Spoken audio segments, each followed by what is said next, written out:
This drink is called the Bronx Cocktail. Bronx Cocktail. Go ahead and start off by putting your ice in your glass like so.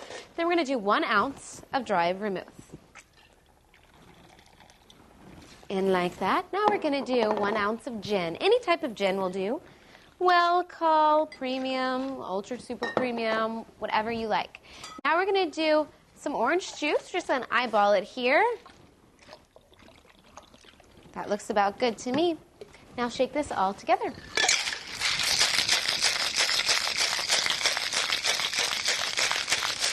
Now this Bronx Cocktail, that's hard to say. Try to say that 3 times fast. Bronx Cocktail. Bronx Cocktail. Doesn't really work.